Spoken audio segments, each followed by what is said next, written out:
Hi, I'm Danielle Dufault, and you're watching Animalogic. Today, we're taking a look at one of the most enduring dinosaur enigmas of all time, Therizinosaurus. At different times, it has been seen as a stabby turtle, a machete-wielding theropod, or as a gentle Cretaceous gardener. So who really is Therizinosaurus? The story begins in 1948.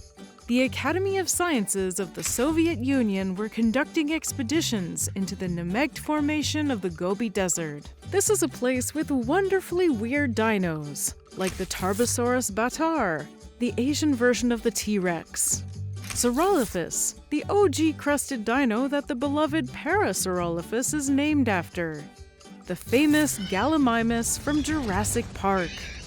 A researcher named Evgeny Maleev took these fossils and in 1954 published an article describing a new species, Therizinosaurus.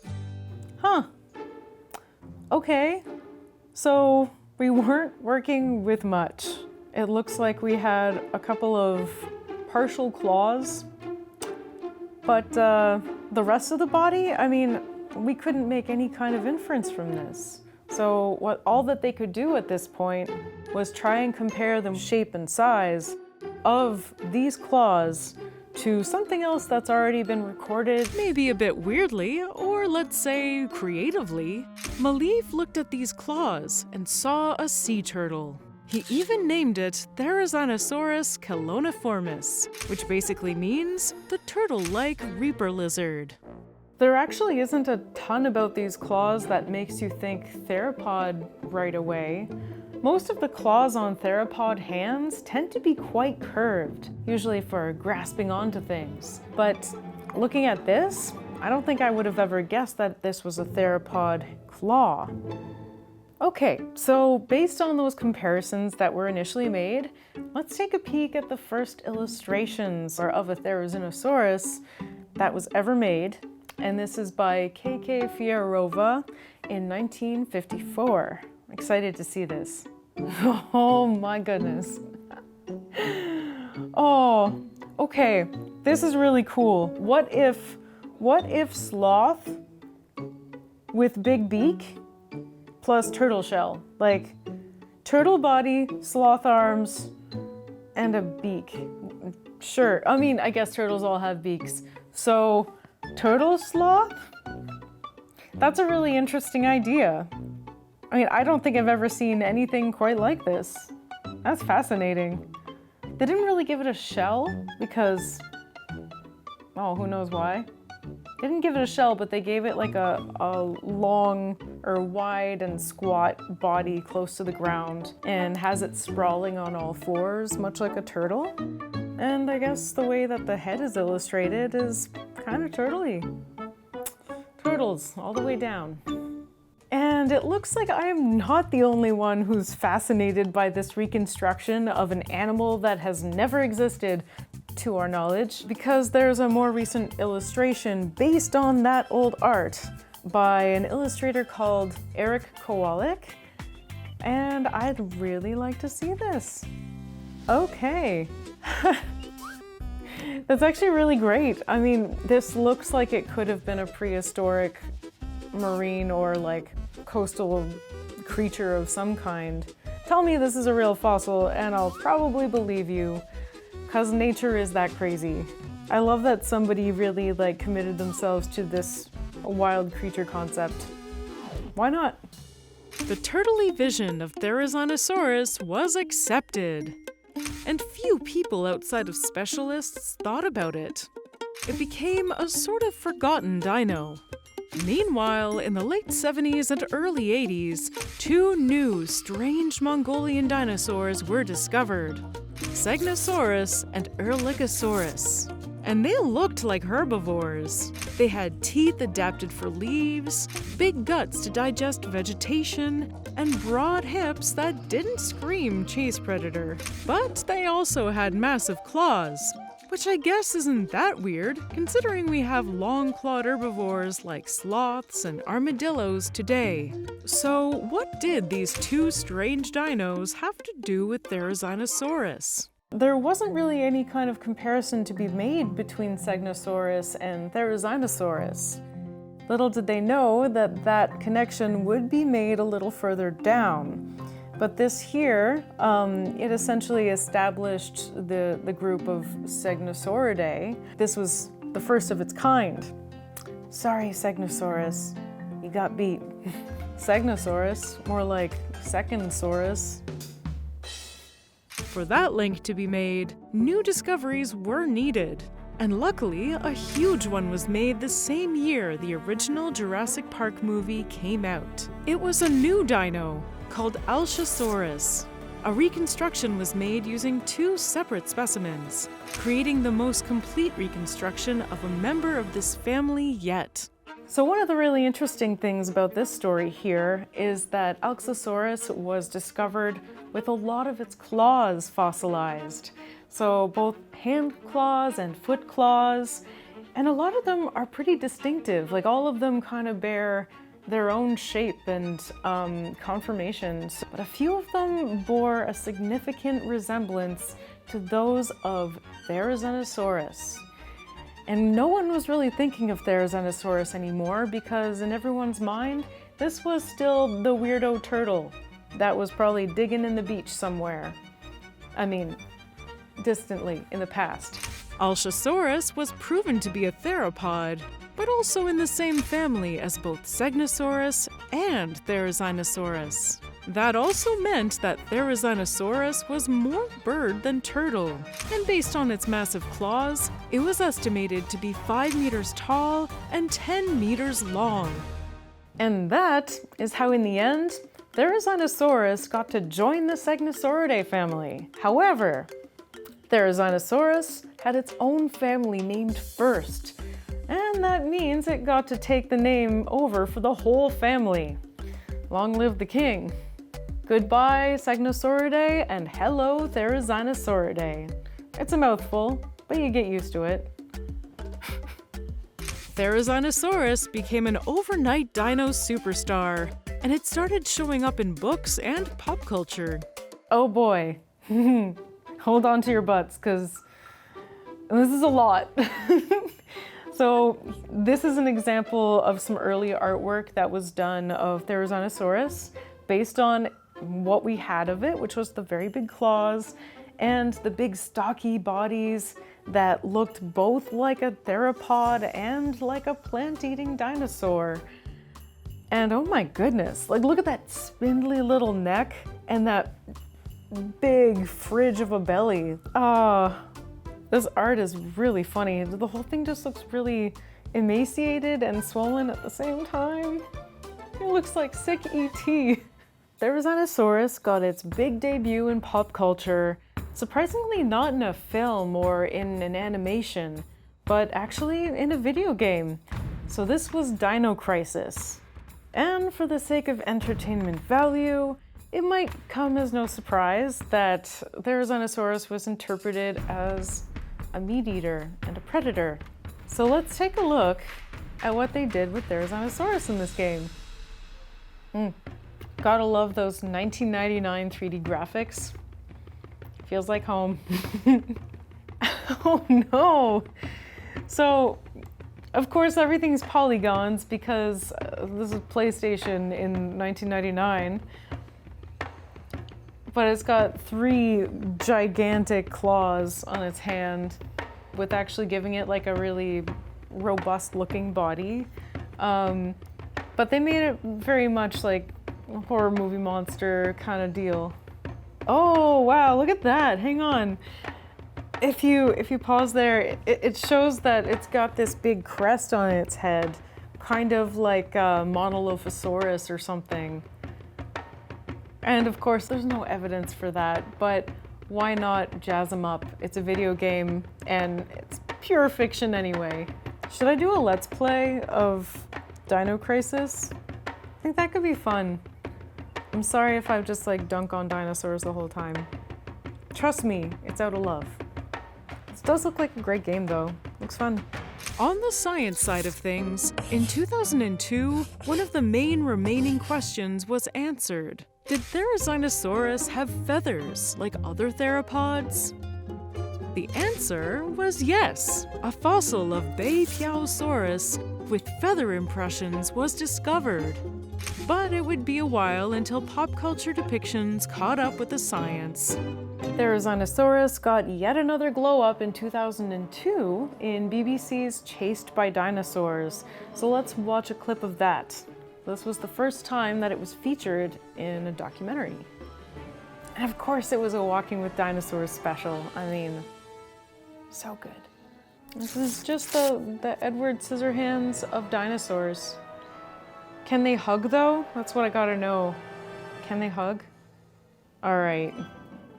Fantastic. I really like the model. It looks like a well-balanced animal, strangely enough. Though I don't think, I'm still not quite over the super thin neck and really big rotund body. But hey, herbivores are weird sometimes, or we all are sometimes. So let's skip to 2009. Therizinosaurus was starting to be seen in a slightly different light, at least compared to the face-slatching T-Rex killer that we just saw. Thoughts on it using its claws as blades and as a weapon to defend itself started to change. It's browsing from high up in a tree. You can see they didn't quite have the Walking with Dinosaurs budget, but you know, looks decent. Although those hands look pretty darn creepy. They've got the folded wrist thing going on, and it's just not something dinosaurs could do. Okay, well, I take back what I was saying earlier about this being depicted as a peaceful herbivore, because the cutest little baby dinosaur just got impaled and eaten. Listen, I understand the whole circle of life and everything, but like, that's some Freddy Krueger shit. Carrying on with a little more paleo fantasy, we've got 2012's The Dino King. So let's watch a clip of that. Oh, he's eating rocks, as one does. It's for gastroliths, helps you digest. Why is he so huge? Look how muscular he is. Oh no. Oh my god, look at that face. What is that face? It looks like kind of mammalian, but it's got like a mammal nose. Like the rock's arms. Oh my god, he just wants to give a hug. And now he's chasing a whole group of tarbosaurs. Real Chad Therizinosaurus over here. Can't handle this. Yeah, it's straight up got just like a man's chest and clavicles and shoulders. This is amazing. Maybe they were using mocap, like a mocap suit, to capture his movements and stuff. I wouldn't be surprised. Wait, that Therizinosaurus? So muscly. That's all I got. Sorry, it's not very good. Wait. Sorry, I got only 3 fingers. So the next one we're gonna look at is from 2015, and this one's from a kids show called Dino Dan. And what's cool about this is that in Dino Dan, they go the extra mile and depict it with feathers, because by this point, we knew it had feathers. Oh, it's beautiful. Look at this fuzzy guy. So yeah, even this kid show was choosing to educate people properly with the current knowledge that we had. And this is a really beautiful depiction. It's gorgeous. It looks bird-like, as a theropod should, to at least some extent. And it looks very much like its own thing.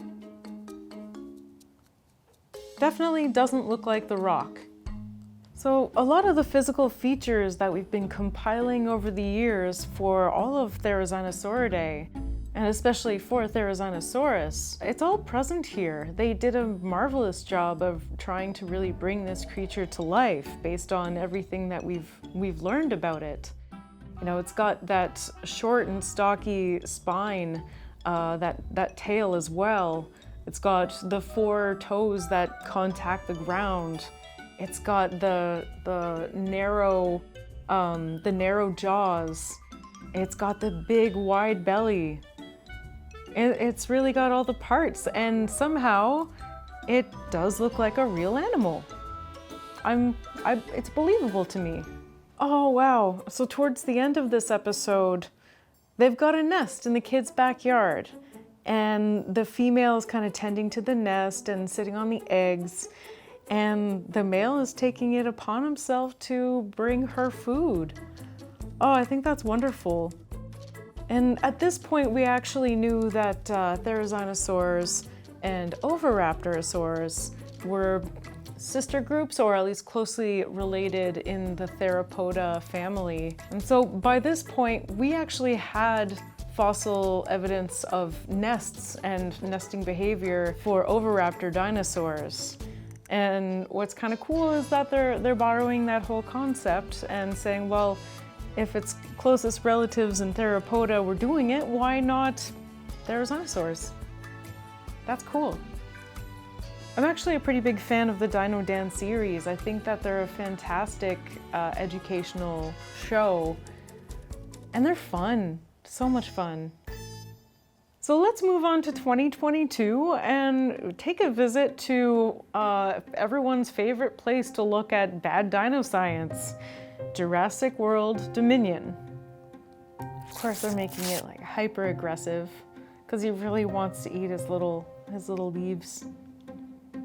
So by this point, there have been studies that have been published on the brains of Therizinosaurs, and they found out that they had giant olfactory bulbs in their brain. Their brains themselves, kind of small, wasn't a whole lot of room up there, but a huge percentage of their brain was the olfactory bulb, and the sense that determines is the scent. So this isn't too crazy to think of. You know, it could probably smell around for the food that it wanted and judge its environment using its sense of smell, thanks to those big olfactory bulbs. And big olfactory bulbs just happen to be a pretty key feature among herbivores. So I'd say that's a pretty good point in Team Herbivore. And finally, a little bit later in the same year, we get Prehistoric Planet. So let's take a look at how a top-ranking studio would do this. Oh wow, and under the stars, among the trees, with that shaggy coat and slight iridescence, I really think that that's masterful. Oh wow. Interesting. So forget about giraffe, forget about sloth. We have entered the black bear of the Cretaceous. Oh, that's so cool. Yeah, I guess such big, strong, robust claws could be used to break open dead trees and logs and access things like, you know, insect nests and hives, and why not honey? Bees existed, and so did flowers. I think they're fascinating and definitely one of the biggest oddballs that we have ever discovered. And we're not done. Like, this is not the end. So let's see how much more we can learn about this entire family of dinosaurs. And if you're interested in them, I don't know, do a thesis. So there's lots more to find. I can promise you that. And another thing that's crazy is that we still don't have the skull of Therizinosaurus. We've found skulls of close relatives of Therizinosaurus, but not of this specific species. So, I don't know, get into paleontology. Go dig dinos, legally, with a group. So what should we talk about next? Please let me know in the comments, and don't forget to subscribe for new episodes every week. Thanks for watching. See ya!